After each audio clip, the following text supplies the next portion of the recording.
সাংস্কৃতিক চর্চার মধ্য দিয়ে। প্রতিপক্ষ দলনেতা বক্তব্য শুরু করেছেন ফুটবল কিংবা ভলিবল দিয়ে।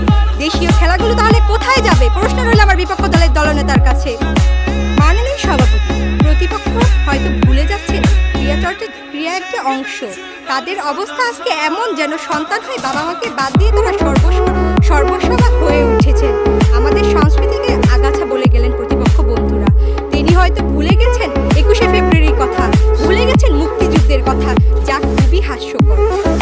দ্বিতীয় বক্তা সংস্কৃতি এবং ক্রীড়ার মধ্যকার সম্পর্কে এভাবে বলেছেন, ক্রীড়া হচ্ছে শরীর আর সংস্কৃতি হলো মন।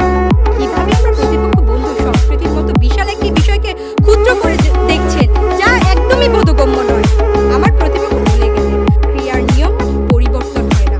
এক্ষেত্রে প্রশ্ন থাকবে, ফুটবল খেলার নিয়মগুলো কি শুরুতেই একেবারে পরিবর্তিত হয়ে যাচ্ছে? আমার প্রতিপক্ষ দলের বন্ধুদের কথার প্রেক্ষিতে আমি আগেই বলে নিতে চাই, শুরু থেকে আমরা সুসংস্কৃতি এবং স্বসংস্কৃতির চর্চার কথা বলে আসছি। অতএব স্বসংস্কৃতি এবং অপসংস্কৃতিকে এক করে নির্বুদ্ধিতার পরিচয় দিবেন না। কচু পাতার উপর পানির কণা যেমন ক্ষণস্থায়ী, তেমনি অপসংস্কৃতিও ক্ষণস্থায়ী ব্যাপার। প্রতিপক্ষ বন্ধুরা, আপনারা যে বিশ্বায়নের দোহাই দিয়ে অন্যের অপসংস্কৃতি গ্রহণ করে নিজের সাংস্কৃতিক চেতনাকে ধ্বংসের মুখে তুলে দিচ্ছেন, তা কি বুদ্ধিমানের কাজ? প্রতিপক্ষ বন্ধুরা, মৌলিক 5টি জিনিস ব্যতীত বাঙালির অস্তিত্ব কল্পনা করা যায় না। খাদ্য, বস্ত্র, বাসস্থান, শিক্ষা, চিকিৎসা পদ্ধতি বাঙালি সংস্কৃতিকে ইঙ্গিত করে, কোনো ক্রীড়া চর্চাকে নয়। আমার প্রতিপক্ষ দলের বন্ধুরা, 2014 সালের 15ই নভেম্বর সাউথ ওয়েলসে বোলার সিনেভেল্টের বোলের আঘাতে ফিল্ডসের স্পট ডেথ হয়েছিল। তখন কোথায় ছিল আমাদের ক্রীড়া চর্চা? আমার মন্তব্যের মাধ্যমে আমি প্রতিপক্ষ দলের বন্ধুদের বলতে চাই, অপসংস্কৃতি এবং সময় সাপেক্ষ বিদেশি ক্রিয়া ত্যাগ করে দেশ ও জাতিকে উন্নয়নের পথে অগ্রগামী করি। তাহলে আমরা সেই আমাদের লাল সবুজের মর্যাদা রক্ষা করতে পারব। এই বলে আমি আমার বক্তব্য শেষ করছি। ধন্যবাদ মাননীয় সভাপতি, ধন্যবাদ সবাই। বিপক্ষের দলনেতা ক্যাডেট আকিবকে যুক্তি খণ্ডন করবার জন্য আহ্বান জানাচ্ছি। আমাকে আরও একবার সুযোগ প্রদানের জন্য। প্রতিপক্ষের দলনেতা, আপনার উদ্দেশ্যেই বলছি, আমার দলের বক্তারা কিন্তু কোনোভাবেই আমাদের সংস্কৃতিকে আগাছা বলে যাননি। আপনি হয়তোবা তখন ঘুমোচ্ছিলেন। আমার দলের বক্তারা এসে বলে গিয়েছেন যে 9XM এর পর্দায় চোখ রাখা কিংবা এনটিভি নিয়ে সারা রাত মেতে থাকা, সেটাই হচ্ছে অপসংস্কৃতি। বিজ্ঞ প্রতিপক্ষ দলনেতা তার ধনুকে গুণ দিতে গিয়ে প্রশ্নবিদ্ধ করে গেলেন আমাদের জাতীয় খেলা কাবাডিকে। বিজ্ঞ প্রতিপক্ষ সময় বহমান, আধুনিকায়নের স্রোতে তার না মেলাতে এখন যদি আমি আপনাকে বলি খোপায় সাদা শাপলা ফুল গুজে মার্কেটে যেতে, আপনি কি তা করবেন? নিশ্চয়ই না। তাহলে শুধু শুধু যেখানে নিজেই খোপায় লাল গোলাপ গোজার জন্য আশা করে আছেন, তখন বাংলাদেশের জাতীয় খেলাকে প্রশ্নবিদ্ধ করার কি দরকার? প্রতিপক্ষ, আপনি ঘুমিয়ে থাকলেও বাংলাদেশ কিন্তু ঘুমিয়ে নেই। সামনে অনুষ্ঠিত হতে যাওয়া কাবাডি ওয়ার্ল্ড কাপে কিন্তু বাংলাদেশ ঠিকই অংশ নিচ্ছে।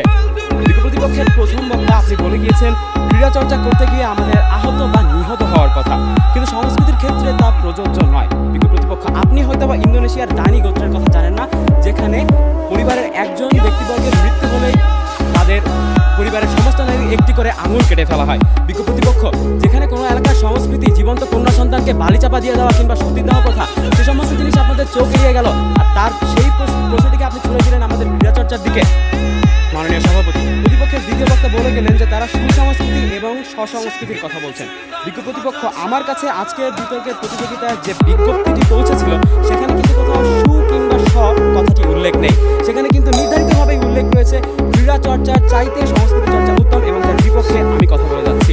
প্রতিপক্ষের প্রথম বক্তা বলে গেলেন জাতীয় সঙ্গীত অর্থাৎ আমাদের সংস্কৃতি আমাদের জাতিগত পরিচয়কে ফুটিয়ে তোলে। হ্যাঁ বিজ্ঞ প্রতিপক্ষ, সংস্কৃতি নিঃসন্দেহে কোনো জাতির স্বকীয়তার পরিচয়ক, কিন্তু কোনোভাবেই তা একমাত্র বা প্রধান পরিচয়ক না। বিজ্ঞ প্রতিপক্ষ, আমি যদি আপনাকে এখন বেলজিয়ামের সংস্কৃতি সম্পর্কে বক্তব্য দিতে বলি, আপনি নিঃসন্দেহে 1 মিনিটের বেশি বক্তব্য দিতে পারবেন না। কিন্তু আমি যদি এখন আমার ফুটবল প্রেমী একজন বন্ধুকে বলি বেলজিয়ামের ফুটবলার লুকাকু কিংবা ইডেন হ্যাজার্ড সম্পর্কে বক্তব্য দিতে, সে কিন্তু নিঃসন্দেহে 2 কাপ কফি নিয়ে আমার সাথে বক্তব্য জুড়ে দেবে। মাননীয় সভাপতি, শেষ করছি মাইকেল জর্ডানের একটি উক্তি দিয়ে, I have failed over and over and over again in my life and that is why I succeeded. বিজ্ঞ প্রতিপক্ষ, যে হারতে জানে সে জানে সফলতার মূল্য কতটুকু, এবং তার দ্বারাই দেশ ও জাতির প্রকৃত উন্নয়ন সম্ভব। ধন্যবাদ মাননীয় সভাপতি, ধন্যবাদ সবাইকে। আমরা দুপক্ষের বক্তব্যই শুনলাম। অত্যন্ত সাবলীলভাবে দুপক্ষই তাদের বক্তব্য উপস্থাপন করেছে। আমরা কিছুক্ষণের মধ্যেই বিজ্ঞ বিচারক মণ্ডলীর ফলাফল পেয়ে যাব। আমি মনে করি ক্রীড়া চর্চা এবং সংস্কৃতি চর্চার মেলবন্ধন জরুরি। যেমন শিক্ষা ও সংস্কৃতির মেলবন্ধন, সেরকমই ক্রীড়া ও সংস্কৃতি চর্চার মেলবন্ধন প্রয়োজন। ক্রীড়া চর্চা আমাদের সমাজ জীবনে ক্রীড়া চর্চার আবেদন চিরন্তন। এটি দেশ, কাল বা কোনো কিছুরই মুখাপেক্ষী নয়। অপরদিকে সংস্কৃতি চর্চায় মানুষকে মানুষ হিসেবে বাঁচিয়ে রাখে। মানুষের আসল পরিচয়ই তার সংস্কৃতিতে। সমাজের অলংকার হচ্ছে সংস্কৃতি। সংস্কৃতি চর্চা ছাড়া মানবিকতা বিকশিত হয় না। সংস্কৃতির মূল বিষয় হচ্ছে বিশ্ব মানবের জন্য যা কল্যাণকর, যা লাইট এবং সুইটনেস, তাকেই বরণ করা। যাই হোক, দুপক্ষের বক্তব্যই অত্যন্ত সাবলীল হয়েছে। এখন জয় পরাজয় কিন্তু বড় কথা না, অংশগ্রহণটাই বড় কথা। আমি দু পক্ষকেই বলবো, মন খারাপ করার কোনো কারণই নাই। কারণ সকল সফল মানুষের পেছনে কিছু কিছু ব্যর্থতার কাহিনী থাকে। ব্যর্থ না হলে কখনোই সফল হওয়া যায় না। আজকে যারা সফল হতে পারবে না, তাদের মনে রাখতে হবে আগামীতে নিশ্চয়ই অপার সম্ভাবনার দ্বার তাদের কাছে খুলে যাবে। তার আগেই আমি দুপক্ষকেই অভিনন্দন জানাচ্ছি, শুভকামনা জানাচ্ছি। ক্রীড়া চর্চার চেয়ে সংস্কৃতি চর্চা উত্তম। বিজয়ী দল পাবনা ক্যাডেট কলেজ, পাবনা। শ্রেষ্ঠ বিদ্যার্থী ক্যাডেট রাকি, পাবনা ক্যাডেট কলেজ। দুপক্ষকেই আন্তরিক অভিনন্দন, শুভকামনা।